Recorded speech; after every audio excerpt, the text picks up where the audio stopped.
नमस्कार दोस्तों, मैं महेश एक बार फिर से आप सभी का आपके अपने YouTube चैनल ज्ञान क्लासेस पे स्वागत करता हूं। दोस्तों आज हम लोग चैप्टर डिस्कस करने वाले हैं बृहद और लघु, यानी कि लार्जेस्ट और स्मॉलेस्ट, जो आपके यूपी पेट के लिए स्पेशल क्लास आज डिस्कस करने वाले हैं। जो लार्जेस्ट होते हैं, बहुत लोग को कन्फ्यूजन भी होता है कि ये बृहद क्या है और आपके लघु क्या है, यानी कि लार्जेस्ट और स्मॉल क्या है, सिलेबस में है। इसमें कन्फ्यूजन होने की बात है ही, क्योंकि जो आपका ये लघु और बृहद है, ये आपका देखा जाए तो जो सिटिंग अरेंजमेंट है या फिर रैंकिंग है, इसके अंतर्गत आता है। इसमें अलग से दे दिया गया है कि लघु और बृहद में संबंध जो है, इसमें प्रश्न कैसे बनते हैं, इस पे आज हम लोग चर्चा करने वाले हैं। तो चलिए बिना डिले किए हम लोग बढ़ते हैं प्रश्न की तरफ। प्रश्न नंबर 1 आप देख पा रहे हो कि मनु कामा हनु से भारी है पर दानु से भारी नहीं।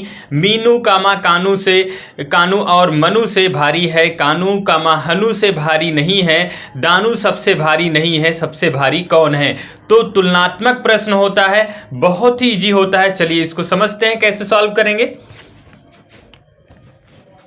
पहला, मनु कामा हनु से भारी है, तो यहां पे देखो मनु किससे भारी है? मनु कामा हनु से भारी है, तो यहां पे लिखोगे हनु, हनु से भारी है, ठीक है।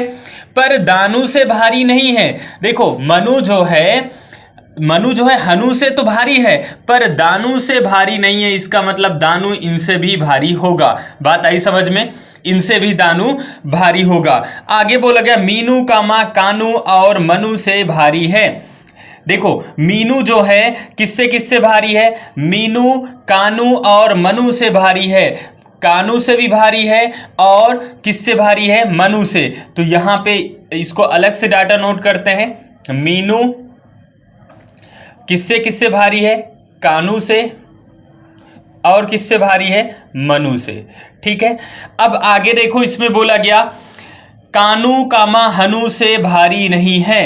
कानू जो है हनु से भारी नहीं, इसका मतलब हनु से हल्का होगा, तो यहां पे कौन हो गया? कानू हो गया। इतनी बातें समझ आई। अभी मनु बचा है। आगे इसमें बोला गया दानू सबसे भारी नहीं है। अब दानू सबसे भारी नहीं है, और जो यहाँ पे मीनू है वो मनु और मनु से क्या है? भारी है।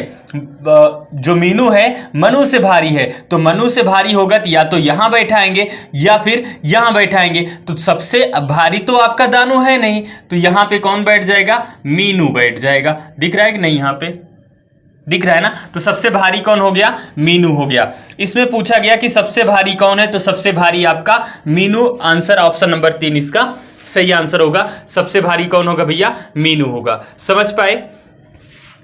चलिए बढ़ते हैं अगले प्रश्न की तरफ। अगला प्रश्न, 5 छात्रों के एक समूह में समूह की लंबाई अलग अलग है, ठीक है। राज कामा सिमरन से छोटा है।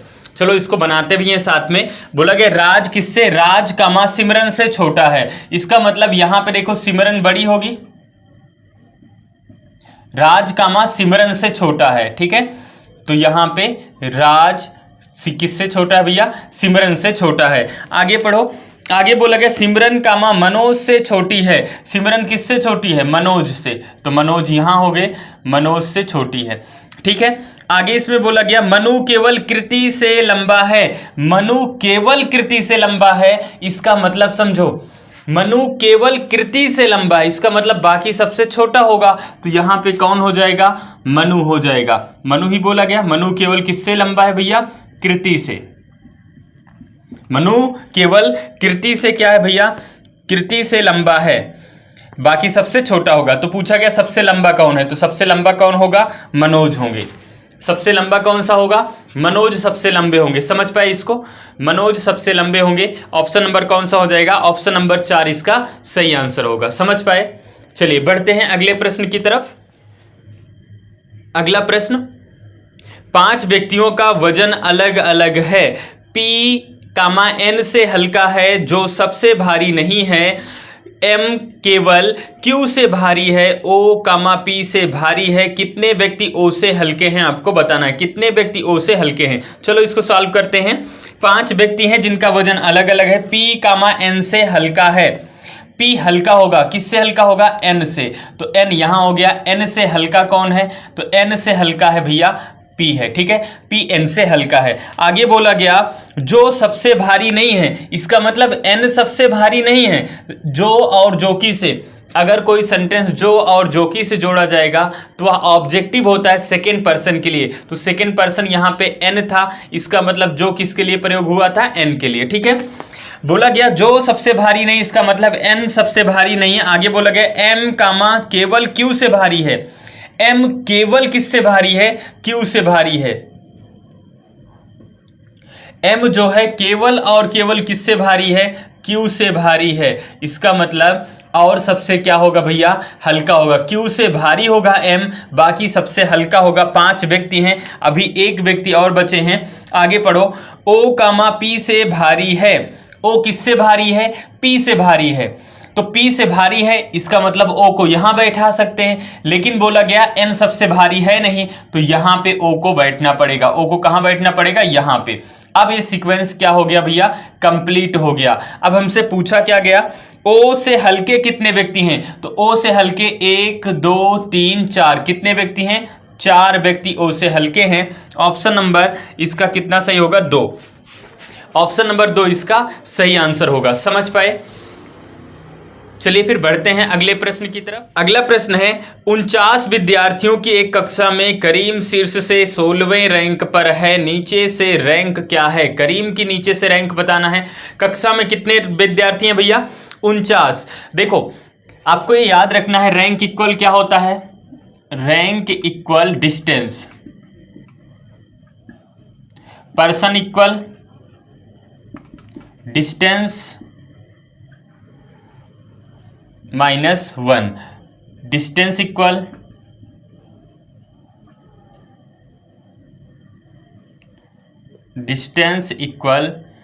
पर्सन +1। ये तीनों फार्मूला आपको याद रखना है रैंकिंग में, इन्हीं तीनों से प्रश्न सॉल्व करेंगे। चलिए फिर प्रश्न की तरफ बढ़ते हैं। देखो प्रश्न क्या है? 49 विद्यार्थियों की एक कक्षा में करीम शीर्ष से 16वें रैंक पर है, नीचे से करीम का रैंक बताना है। विद्यार्थियों की संख्या कितनी है? 49। रैंक इक्वल डिस्टेंस होगा, और डिस्टेंस इक्वल पर्सन प्लस कितना हो जाएगा भैया? डिस्टेंस इक्वल हो जाएगा आपका पर्सन प्लस क्या हो जाएगा? 1 हो जाएगा। तो यहां पे पर्सन है 49, तो डिस्टेंस कितने की बन जाएगी? 50 की। यानी कि यहां से यहां तक की डिस्टेंस की बात करें तो 50 हो गया। क्लियर हुआ? फिर बोला गया शीर्ष से करीम का स्थान कितना है? करीम का स्थान शीर्ष से 16वां है। करीम का स्थान 16वां है। नीचे से स्थान बताना है। रैंक हो, रैंक इक्वल डिस्टेंस, रैंक ही तो स्थान है। यहां तक की डिस्टेंस कितनी? 16, तो ये वाली डिस्टेंस कितनी होगी टोटल? अगर 50 है, ये वाली डिस्टेंस होगी 34। बस यही नीचे से स्थान कितना हो गया? 34। तो करीम का नीचे से कितना स्थान है? 34वां स्थान है। उम्मीद है इसको समझ पाए होंगे। चलिए बढ़ते हैं अगले प्रश्न की तरफ। अगला प्रश्न है एक विद्यालय में 5 छात्र A B C D और E हैं। A ने B से कम अंक प्राप्त किए, C ने D से कम अंक प्राप्त किए, B ने C से कम अंक प्राप्त किए और A ने E से अधिक अंक प्राप्त किए। इन 5 छात्रों में से किसने सबसे अधिक अंक प्राप्त किए? चलिए इसको सॉल्व करते हैं फिर। A ने B से कम अंक प्राप्त किए। A ने किससे? B से। तो यहां भैया B से कम अंक किसके हैं? A के। ठीक है, B से कम अंक किसके हैं? A के। आगे क्या बोला गया? C ने, देखो C ने D से कम अंक प्राप्त किए, रिलेशन नहीं है, इसको छोड़ दो, आगे बढ़ो। B ने C से कम अंक प्राप्त किए। B किससे कम है? C से कम अंक प्राप्त किए। अब C मिल गया ना, इसके आगे वाली लाइन पढ़ो। C ने D से कम अंक प्राप्त किए। C ने किससे अंक कम प्राप्त किए? D से। ठीक है, आगे बोला गया और A ने E से अधिक अंक प्राप्त किए। A किससे अधिक है? E से अधिक अंक प्राप्त किए। A 5 लोग हो गए। आपसे पूछा गया 5 छात्रों में से किसने सबसे अधिक अंक प्राप्त किए? तो D ने। किसने सबसे अधिक अंक प्राप्त किए? D ने सबसे अधिक अंक प्राप्त किए। ऑप्शन क्या हो जाएगा भैया? ऑप्शन नंबर 4 इसका सही आंसर होगा। D ने सबसे अधिक अंक प्राप्त किए। चलिए फिर बढ़ते हैं अगले प्रश्न की तरफ।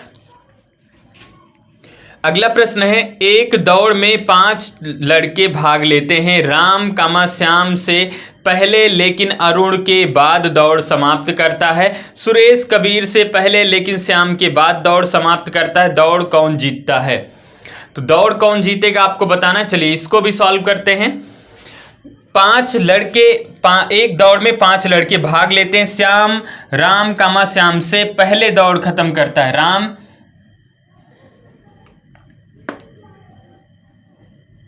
राम किससे पहले? श्याम से पहले दौड़ खत्म करता है। लेकिन अरुण के बाद, राम श्याम से तो पहले दौड़ खत्म कर लेगा, लेकिन अरुण के बाद ये क्या होगा? दौड़ को खत्म करता है। आगे क्या बोला गया? सुरेश कबीर से पहले लेकिन श्याम के बाद। सुरेश जो है कबीर से तो पहले लेकिन श्याम के बाद दौड़ खत्म करता है।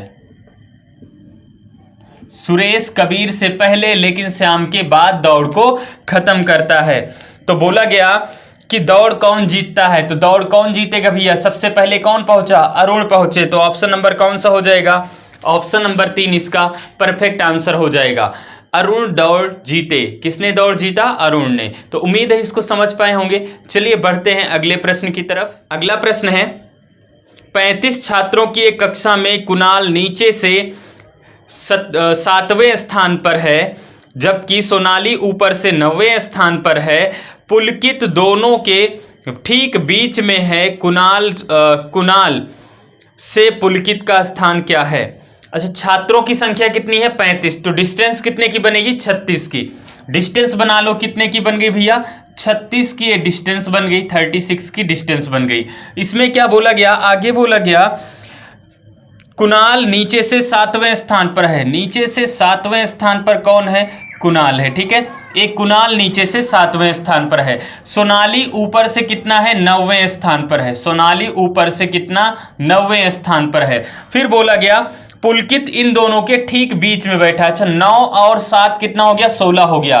तो ए वाली डिस्टेंस कितने की होगी? ए वाली डिस्टेंस 20 की होगी। टोटल 36 है। यहां तक की डिस्टेंस देखो 7 हो गई, यहां तक की डिस्टेंस 9 हो गई। तो वाली डिस्टेंस कितनी बची?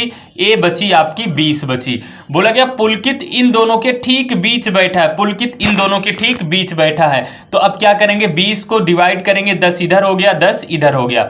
ठीक है, 20 को डिवाइड कर दिए तो 10 ऊपर हो गया, 10 यहां पे हो गया। तो आपसे क्या पूछा गया? पूछा गया भैया कुणाल से पुलकित का स्थान। कुणाल से पुलकित का स्थान जो रैंक होगा वही तो डिस्टेंस होगा। तो डिस्टेंस कितनी है? 10 की। तो यही रैंक हो गया। कुणाल जो यहां पे है प्रश्न, कुणाल से पुलकित का स्थान। कुणाल से पुलकित का स्थान कितना है भैया? ये 10 है। तो आंसर कितना हो गया? 10वां रैंक है। कितना? 10वां स्थान है। समझ पाए? कितना स्थान है? 10वां स्थान है। यही आपका आंसर हुआ। चलिए बढ़ते हैं अगले प्रश्न की तरफ। अगला प्रश्न है P Q R S T U और V 7 लड़के U और V की लंबाई बराबर है। फिर बोला गया P कामा Q से छोटा है। P कामा Q से छोटा है लेकिन R से लंबा है। चलिए इसको सॉल्व करते हैं। P देखो भैया बोला गया P कामा Q से छोटा है। P छोटा है, किससे छोटा है? Q से। तो Q यहां हो गया, P यहां हो गया। ठीक है, ये लंबाई के बढ़ते, यहां पे इधर लंबाई बढ़ेगी, इधर घटेगी। तो यहां बोला गया भैया P कामा Q से छोटा है। तो Q से छोटा कौन है? P है। फिर बोला गया लेकिन R से लंबा है। जो Q है, जो P है वो Q से तो छोटा है लेकिन R से लंबा है। फिर से देखो P कामा Q से छोटा है। P जो है Q से तो छोटा है लेकिन R से क्या होगा? लंबा होगा। ठीक है, आगे क्या बोला गया इसमें? नेक्स्ट लाइन पे आओ। बोला गया S कामा P से छोटा है। S जो है किससे छोटा है? S कामा P से छोटा है लेकिन R से लंबा है। S जो है P से तो छोटा है लेकिन R से लंबा है। तो बीच में कौन हो जाएगा? S। S जो है, फिर से देखो S जो है P से छोटा है लेकिन R से लंबा है। तो P और R के बीच में S बैठ जाएगा। आगे पढ़ो। आगे बोला गया T कामा Q से छोटा है। T जो है Q से छोटा है लेकिन P से लंबा है। तो यहां पे कौन बैठ जाएगा? टी जो है क्यू से तो छोटा है लेकिन पी से लंबा है, तो बीच में पी और क्यू के बीच में कौन आ गया, टी आ गया। अगली लाइन पढ़ो भैया, अगली लाइन बोला गया वी कामा क्यू से लंबा है, सॉरी यू कामा क्यू से लंबा है। यू जो है किससे लंबा है, क्यू से, तो यहां कौन हो गया भैया, यहां पे आपका हो गया यू हो गया।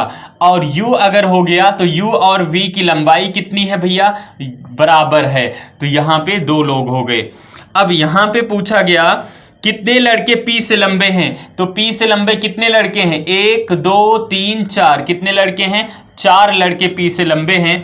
ऑप्शन कौन सा हो जाएगा, ऑप्शन नंबर 3 इसका सही आंसर होगा। पी से लंबे कितने व्यक्ति हैं, 4 व्यक्ति हैं, 4 लड़के हैं। उम्मीद है इसको समझ पाए होंगे। चलिए बढ़ते हैं अगले प्रश्न की तरफ। अगला प्रश्न है पिंकी कामा प्रिया से लंबी है, पिंकी कामा प्रिया से लंबी है लेकिन रीना से छोटी है। रिया कामा शीला से लंबी है जो प्रिया से छोटी है। रीना कामा रिया से लंबी है जो पिंकी से लंबी है, सबसे छोटा कौन है। ठीक है, चलो सॉल्व करते हैं। पिंकी कामा प्रिया से लंबी है, पिंकी लंबी है, किससे लंबी है, प्रिया से। ठीक है, पिंकी कामा प्रिया से लंबी है। आगे बोला गया लेकिन रीना से छोटी है, पिंकी जो है प्रिया से तो लंबी है लेकिन रीना से क्या है भैया, रीना से छोटी है। किससे, रीना से छोटी है, कौन, पिंकी। आगे बोला गया रिया कामा शीला से लंबी है, रिया किससे लंबी है, शीला से लंबी है जो प्रिया से छोटी है। प्रिया से छोटी कौन है, शीला। ठीक है, अब शीला के बारे में, रिया कामा शीला से लंबी है, रिया किससे लंबी है, शीला से लंबी है। अब शीला से लंबी है, हो सकता है प्रिया से भी लंबी हो, रिलेशन नहीं दिया गया, लेकिन शीला से लंबी कौन है, शीला से ऊपर कौन होगा, रिया होगी। ठीक है, रिया को भी छोड़ो, आगे बढ़ो। रानी कामा रिया से लंबी है, रानी जो है रिया से लंबी है जो पिंकी से लंबी है। पिंकी से यानी कि रिया कहाँ आएगी, रिया इन दोनों के बीच में आएगी। रिया कहाँ आ गई भैया, रिया यहाँ पे आ गई। शीला से भी लंबी कौन है, रिया है। और रानी से, रीना से छोटी है, पिंकी से बड़ी है, कौन, रिया। तो ये 5 लड़कियां हो गई। क्या पूछा गया, सबसे छोटा कौन है, तो सबसे छोटा भैया कौन है, शीला। शीला सबसे छोटी हैं। ऑप्शन नंबर कौन सा हो जाएगा, ऑप्शन नंबर 2 इसका सही आंसर होगा। ठीक है, शीला क्या है, सबसे छोटी हैं। उम्मीद है इसको भी समझ पाए होंगे। चलिए बढ़ते हैं अगले प्रश्न की तरफ। अगला प्रश्न भैया 5 व्यक्तियों में राधा कामा गीता से ज्यादा कमाती है, साहिल कामा गीता से ज़्यादा लेकिन राधा से कम कमाता है। रोहित कामा गीता और सीता दोनों से कम कमाता है। गीता कामा सीता से ज़्यादा कमाती है। 5 में से सबसे कम कौन कमाता है। चलो इसको बनाते हैं। बोला गया गीता ज़्यादा कमाती है, गीता राधा कामा गीता से ज़्यादा कमाती है, तो राधा ज़्यादा कमाएगी। यहाँ पे लिख दें, राधा किससे ज़्यादा कमाती है, राधा कामा गीता से ज़्यादा कमाती है, गीता से ज्यादा कमाती। गीता से ज्यादा कौन कमाएगा, राधा। आगे बोला गया साहिल गीता से ज्यादा लेकिन राधा से कम। साहिल जो है गीता से तो ज्यादा कमाएगा लेकिन राधा से कम कमाएगा, तो यहां पे कौन होगा, राधा से कम साहिल और गीता से ज्यादा, तो यहां पे कौन हो जाएगा, गीता हो गई। ठीक है, आगे बोला गया रोहित कामा गीता और सीता दोनों से कम कमाता है, लेकिन रोहित जो है गीता और सीता दोनों से क्या होगा भैया, कम कमाता है, लेकिन सीता कहाँ होगी हमें नहीं पता। आगे बढ़ो। गीता कामा सीता से ज़्यादा कमाती है, गीता किससे ज़्यादा, सीता से ज़्यादा कमाती है, सीता यहाँ पे हो गई। इसके पहले वाली लाइन पढ़ो, रोहित कामा गीता और सीता दोनों से कम कमाता है, तो सीता और गीता दोनों से कम कमाएगा कौन, रोहित। क्लियर हुआ। तो पूछा गया सबसे कम, इन 5 में से सबसे कम कौन कमाएगा, तो रोहित 5 में से सबसे कम कमाएगा। उम्मीद है इसको भी आप समझ पाए होंगे, कोई दिक्कत नहीं यहां तक। तो दोस्तों आज हम लोग लघु और बृहद पे चर्चा किए, यानी कि लार्जेस्ट और स्मॉलेस्ट आप समझ गए होंगे। इसके प्रश्नों को कैसे बनाएंगे, कुछ नहीं है, जो आप रैंकिंग सिटिंग अरेंज पढ़े हो उसी का तुलनात्मक रूप है। ये आपके पेट में अलग से दिया गया लार्जेस्ट और लघु। तो उम्मीद है आप इस टाइप के प्रश्नों को सॉल्व कर पाएंगे। नेक्स्ट वीडियो में एक नए टॉपिक के साथ मिलेंगे, तब तक के लिए जय हिंद।